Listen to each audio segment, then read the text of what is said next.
ফুলকুমারী, কি বলছো কি মা? তুমি তুমি এই রাজ সিংহাসনে বসবে মানে? আমি জানি তুমি মানসিকভাবে বড্ড দুর্বল, এখন পর্যন্ত নিজেকে স্থির করতে পারছো না। কি ব্যাপার? কি বউ আজ এত তাড়াতাড়ি বাড়িতে ফিরে আইলো যে?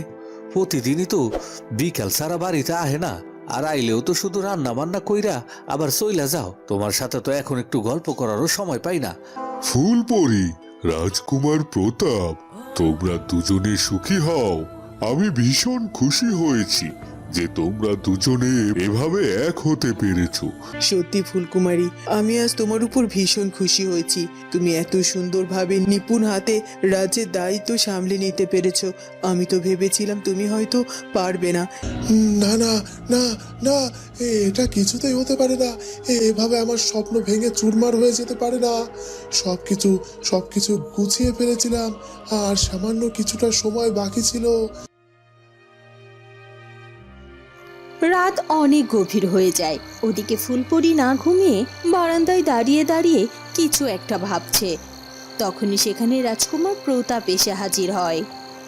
এ কি ফুলপরি, তুমি এখনো ঘুমাওনি যে? আর এত রাতে এভাবে বারান্দায় দাঁড়িয়ে আছো কেন?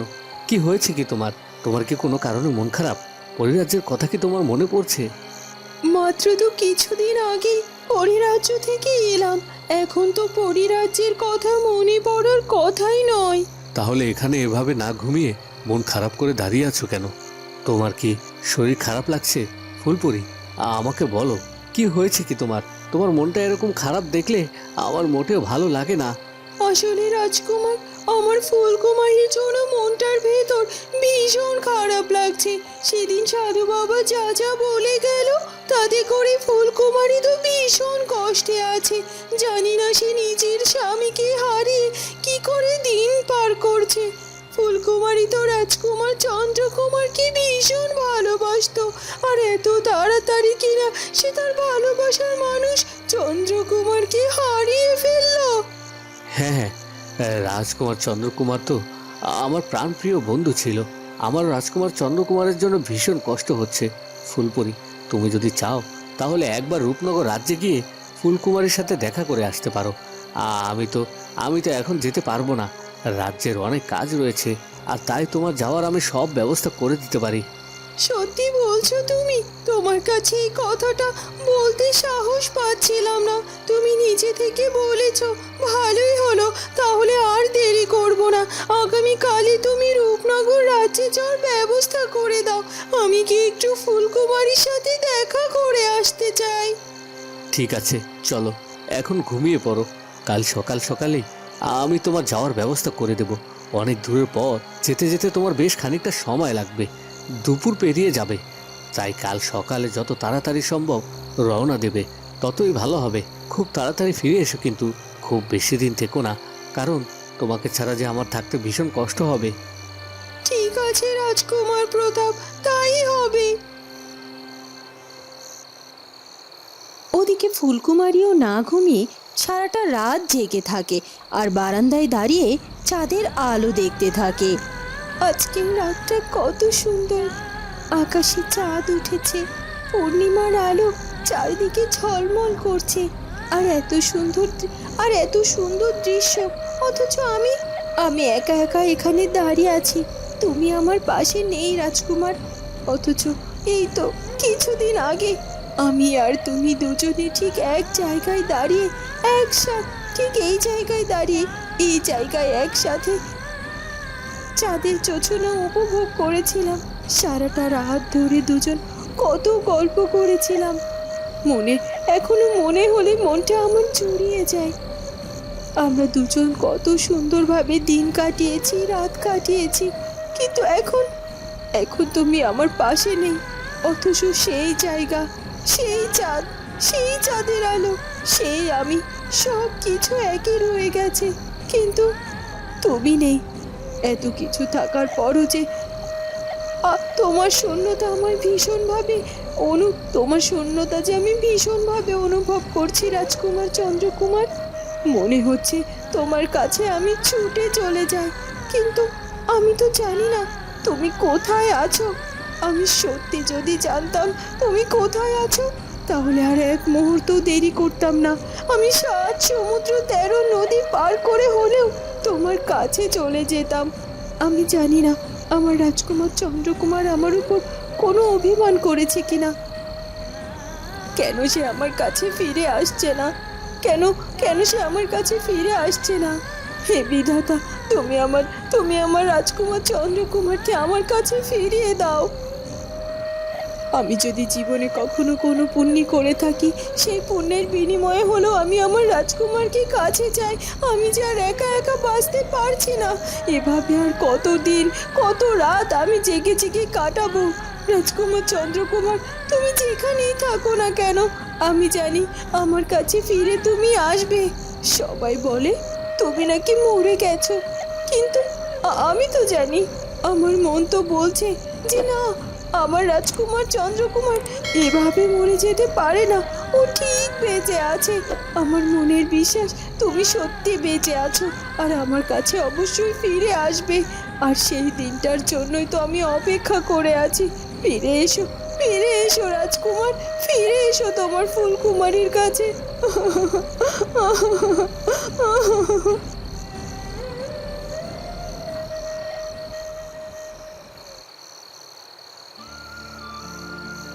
একি, উনি এভাবে বাঁশি বাজাচ্ছিল? উনি যে এত সুন্দর করে বাঁশি বাজাতে পারে এটা তো আমি জানতামই না।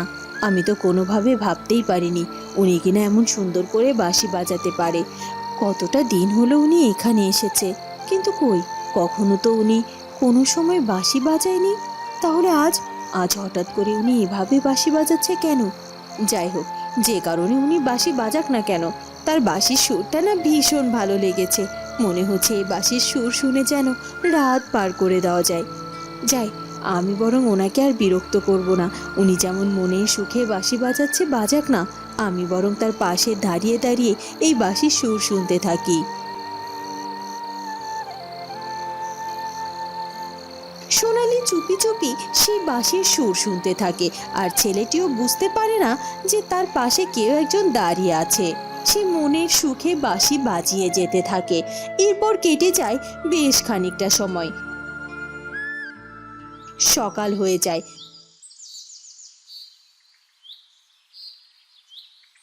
ছেলেটা বাঁশি বাজানো বন্ধ করে উঠে দাঁড়ায় আর দেখতে পায় সেখানে সোনালি দাঁড়িয়ে আছে।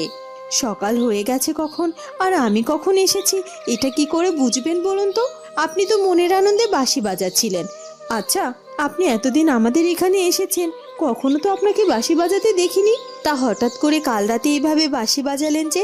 আর আপনি এত সুন্দর বাঁশি বাজাতে পারেন এটা তো কখনো আগে বলেননি। আসলে আমি নিজেও জানি না যে আমি বাঁশি বাজাতে পারি। কাল রাতে কেন জানি না আমার খুব মনটার মধ্যে খারাপ লাগছে। মনে হচ্ছিল কেউ যেন আমার কথা বারবার বলছে, আমাকে আমাকে ডাকছে। আমি কিছু স্থির থাকতে পারলাম না, আর তাই তো না ঘুমিয়ে এখানে চলে এলাম আর নিজে নিজে একটা বাঁশি বানিয়ে বাজাতে শুরু করলাম। যাই হোক, এখন এসব কথা বাদ দিন। সারাটা রাত আমি বাড়িতে ছিলাম না, আর আপনি এখানে চলে এসেছেন। ওদিকে কাকাবাবু হয়তো আপনাকে আর আমাকে দেখতে না পেয়ে বড্ড চিন্তা করবে। চলুন, বাড়িতে চলুন।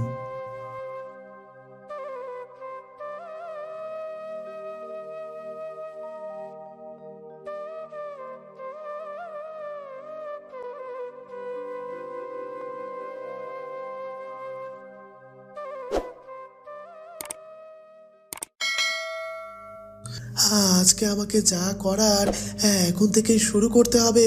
আর আমাকে প্রথমে হাতিয়ার বানাতে হবে এই রাজ্যের প্রজাদেরকে নিয়ে। হ্যাঁ হ্যাঁ, গ্রামের প্রজারা ভীষণ সহজ সরল হয়, আর তাই তাদেরকে যা বোঝাবো সেটাই বুঝবে।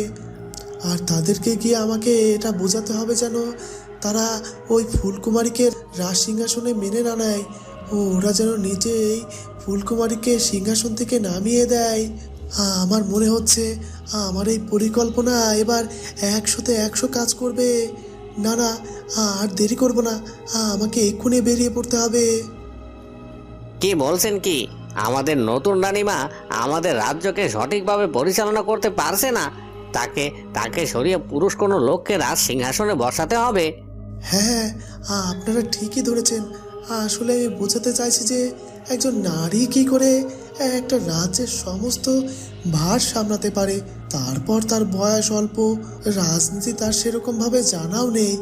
আমার তো মনে হয় আমাদের রাজ্যে যদি কোনো বড় দুর্ঘটনা ঘটে, তখন আমাদের নতুন রানী কিছুতেই সেই দুর্ঘটনাকে মোকাবেলা করতে পারবে না। কিন্তু আপনি যাই বলেন না কেন, আমরা তো বেশ কয়েকদিন ধরেই দেখছি আমাদের নতুন রানী আমাদের রাজ্যকে সুন্দরভাবে পরিচালনা করছে। গ্রামের সব প্রজাদের কখন কি প্রয়োজন, কখন কি যে দরকার, সব কিছু উনি বুঝে যাচ্ছেন, এমনকি সবাইকে সাহায্য করছেন। তাহলে আপনার কেন মনে হচ্ছে যে আমাদের নতুন রানী সঠিকভাবে রাজ্য চালাতে অক্ষম? শুনুন, আমি আপনাকে আরও ভালোভাবে বুঝিয়ে বলছি। দেখুন, জানি রাজ্যের সব কাজ ভালোভাবে করছেন তিনি, আপনাদেরকেও সাহায্য করছেন, এটাও ঠিক আছে। কিন্তু এখন যদি কোনো যুদ্ধ সংঘটিত হয়, তখন আমাদের নতুন রানী কি পারবে নিজে যুদ্ধ করে এই পুরো রাজ্যকে শত্রুমুক্ত করতে? আর আমি জানি যে যে রাজ্যে মহিলা রানী থাকে, সেই রাজ্যকে অন্য রাজ্যরা সবসময় আক্রমণ করে। তখন তো আপনাদের প্রাণ বাঁচানো নিয়ে দুশ্চিন্তা করতে হবে। তখন কি করবেন একবার ভেবে দেখেছেন? আর তাছাড়া আমাদের নতুন রানী তো কোনো রাজবংশেরও কেউ নয়, সে তো সাধারণ ঘরের একজন মেয়ে, সে তো কখনো যুদ্ধবিদ্যাও জানে না। হ্যাঁ হ্যাঁ, এ কথাটা আপনি মন্দ বলেননি। এবার আমাদেরকে এই ব্যাপারে নিয়ে একটু ভাবতে হবে, আমাদেরকে একটু সময় দিন। এরপর কেটে যায় খানিকটা সময়। ওদিকে ফুলপরি রূপনগর রাজ্যের রাজপ্রাসাদে এসে হাজির হয়। ফুলকুমারী, ফুলকুমারী, ফুলকুমারী, কোথায় তুমি? ফুলকুমারী, এই দেখো বোন, আমি তোমার সাথে দেখা করতে এসেছি। ফুলকুমারী।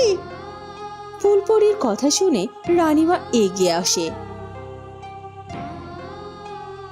ফুলপরি, মা, তুমি তুমি আমাদের রাজপ্রাসাদে এসেছো, অথচ আগে থেকে কোনো খবর দাওনি কেন? তোমাকে স্বাগত জানানোর জন্য তো আমি কিছুই করতে পারলাম না। আর তাছাড়া তুমি একাই এসেছো, রাজকুমার প্রতাপকে আসেনি? তোমরা তোমরা তোমাদের রাজপ্রাসাদে ফিরে আসার পর আমি খবর পেয়েছি যে রাজকুমার চন্দ্রকুমার তোমার জন্য কত কষ্ট করে তোমাকে ফিরিয়ে নিয়ে এসেছে। সত্যি আমার ভীষণ ভালো লেগেছে তোমাদের এমন ভালোবাসা দেখে। হ্যাঁ রানীমা, আমাদের জন্য আশীর্বাদ করবেন। আর তাছাড়া রাজকুমার প্রতাপ আসতে পারেনি, রাজ্যে অনেক কাজ রয়েছে কিনা, তাই তো আমি একাই এসেছি। তাছাড়া আমি আপনাদেরকে খবর দিইনি, কারণ আমি চাই না যে আমার জন্য আপনারা শুধু শুধু এত আয়োজন করেন। আমি শুধুমাত্র এসেছি আপনাদের ব্যাপারে সব কিছু শুনে। সত্যি ব্যাপারটা অনেক দুঃখের। আসলে রানীমা, মহারাজার রাজকুমার এভাবে চলে যাবে এটা তো কখনোই ভাবতে পারিনি। তবে যাই হোক, আপনি যে নিজেকে সামলে নিয়েছেন এটা দেখে আমার বড্ড ভালো লাগছে। আসলে সবাই তো আমরা কেউই চিরস্থায়ী নয়, আমাদের সবাইকে একদিন চলে যেতেই হবে, কারো আগে বা কারো পরে।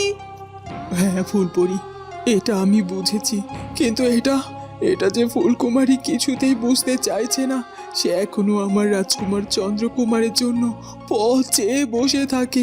সে মেনে নিতে পারছে না যে আমার রাজকুমার আর কখনো ফিরে আসবে না। তাকে আমি কোনোভাবেই বোঝাতে পারছি না। তুমি এসেছো ভালো হয়েছে। ফুলকুমারী তো তোমাকে দিদি বলে ডেকেছে, তাই তুমি যদি ওকে একটু বুঝাও, তাহলে আমার মনের বিশ্বাস হয়তোবা ফুলকুমারী সবটা বুঝতে পারবে। হ্যাঁ, আমি সেটার জন্যই এসেছি। আর আমি ওকে আবার সুস্থ স্বাভাবিক জীবনে ফিরিয়ে আনবো, আপনি কোনো চিন্তা করবেন না। কিন্তু রানীমা, ফুলকুমারী কোথায়? আমি এত করে ডাকলাম, অথচ আমার ডাক শুনেও সে এলো না আমার কাছে। এই দেখো, বিকেল হয়ে গেছে।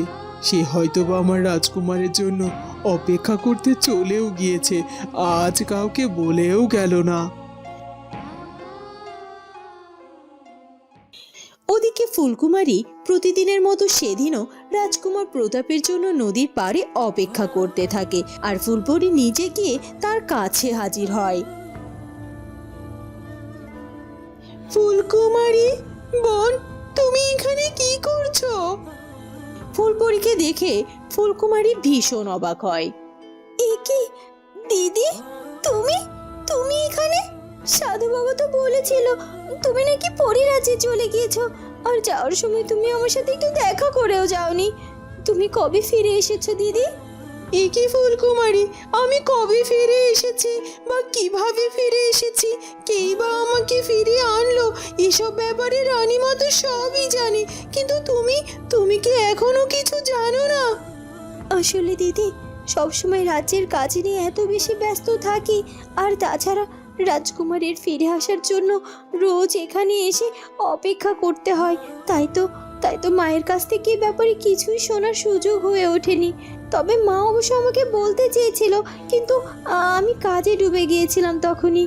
তবে তুমি এসেছো, তোমার কাছ থেকে এখন সবটা শুনে নেব।